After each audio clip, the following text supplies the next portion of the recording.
When most people start a diet, they eventually have that oh no moment. And seeing as you clicked on this video, there's a good chance that you've experienced it too. At first, everything is just going exactly as planned. The scale is dropping, your waist is getting smaller, you're finally losing body fat. But then something changes. You catch yourself in the mirror and instead of looking leaner, you just look small. Your t-shirts aren't fitting the same, the sleeves in your shirts are looser than ever, the pump in the gym just isn't the same anymore, and then your lifts start dropping. The weights that normally fly up are feeling heavier than normal, and then you start asking yourself, am I actually losing fat or am I losing all the muscle I've spent years working so hard for? So what do? You panic and convince yourself that your body is crying out for more food. Maybe it's an extra wrap with dinner or an extra treat at the weekend because you need to replenish your glycogen. And before you know it, the diet's all over. You tell yourself you'll maintain for a week, but somehow that turns into eating just everything in sight. You're no stronger than before, and you look smaller than ever. A few months pass by, you decide to do another diet, and the cycle begins anew. And you end up in this cycle over and over again, more time wasted and just more frustration. And you're no closer to building that physique that you actually want. So what do?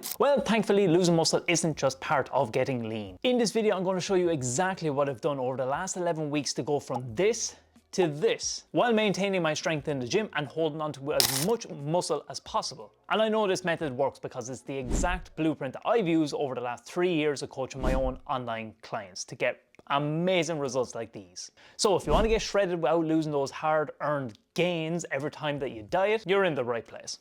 Sound good?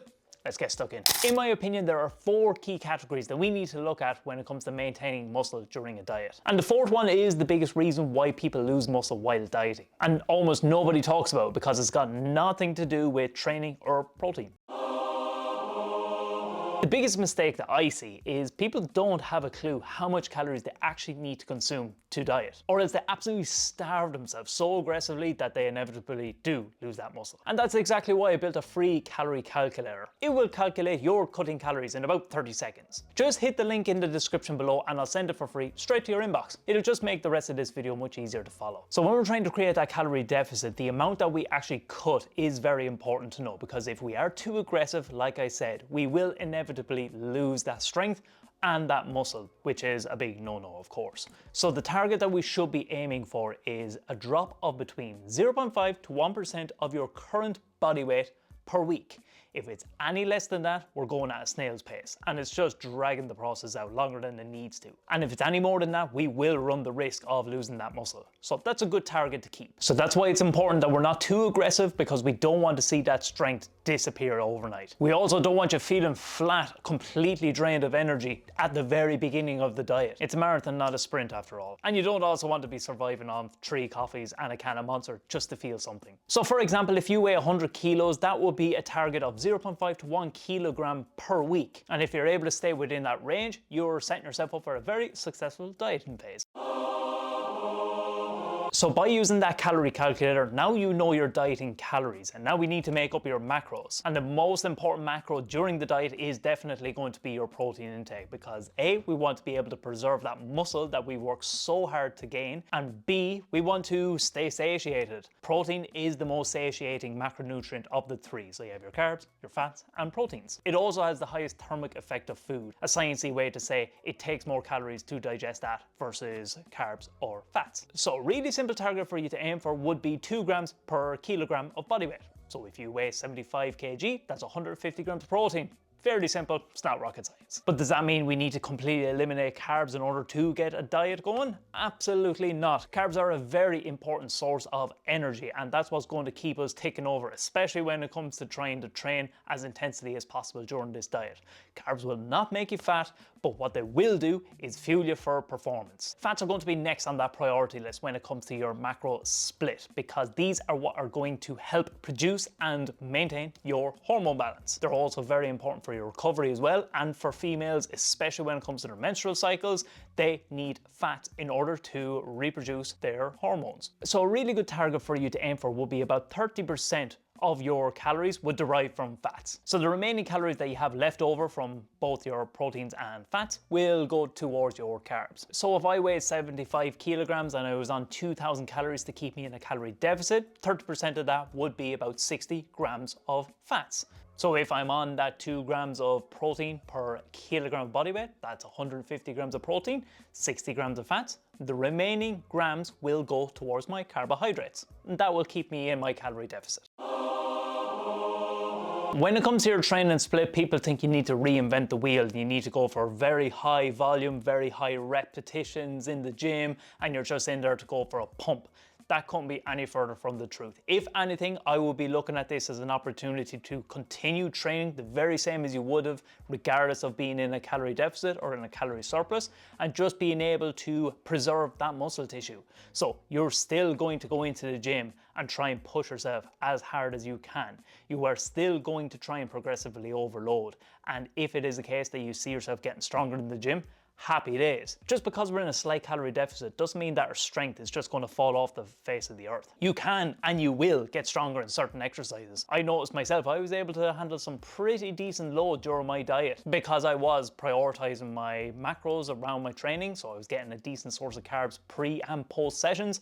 I was going in with the mindset that I can still push these as hard as possible and not thinking that I was just going to be a complete wet wipe because I'm in a diet. Yes, your training volume may reduce slightly during a diet, but just taking off 1 or 2 sets off the whole training session. But the actual exercises remain roughly the same. And if you're worried that you think you need to train less because you're on lower calories, just ask yourself, how much sessions are you doing before the diet? If you're training in the gym, say 4 days per week, stay training 4 days per week. That does not need to change. But if you're only getting, say, 3 sessions per week and thinking that you need to do 6 sessions per week in order to burn more calories because you're in the gym, that's not the case. You're in the gym to preserve or build muscle. You're not in there to burn calories. So remember that. Your muscle is maintained by keeping strength. So if you're just going into the gym, going through the motions, treating it like you're ticking a box and just chasing a pump, your body will inevitably use that muscle as fuel, as it hasn't a limited amount of calories coming in every day. So make sure to keep that intensity high, reduce training volume slightly if required,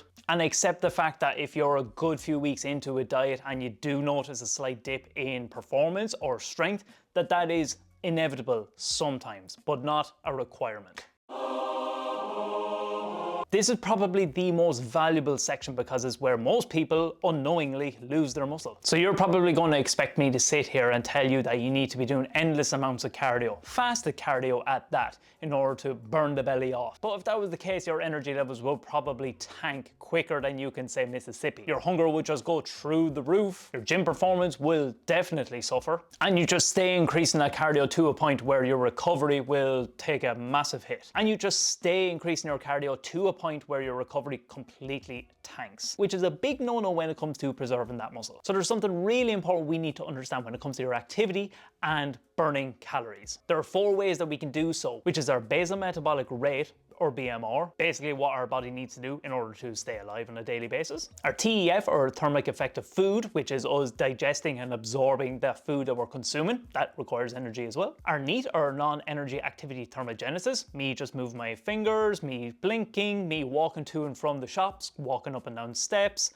That all requires energy too. And finally, then we have our prescribed activities, say going to the gym, going for a run, or hopping up on a Stairmaster for 30 minutes. And those 4 pillars make up our TDEE, or our total daily energy expenditure. But the very important part of that is our exercise throughout the day is the smallest pillar of the 4. We actually burn a hell of a lot more calories just surviving, digesting our food, and walking to and from the shops or walking up and down steps. So with our NEAT, this is where we can actually create a much bigger calorie deficit. So you just parking a little bit further away from the shop, you going for a walk with your dog, that's going to burn more calories in the long run, rather than expecting to go to the gym to burn the calories. Like I said, we're in the gym to get stronger and preserve that muscle mass, which is why I find step count is king when it comes to burning calories. It's such low impact. I don't know too many people that are getting injured just walking around. It's very accessible. All you need to do is throw on a pair of shoes, and it's something easily tracked. Either you can wear a fitness watch like a Garmin or an Apple Watch, or you can use the health app on your phone, which is free and everybody has one. That's how I track my steps, and it's something that we can all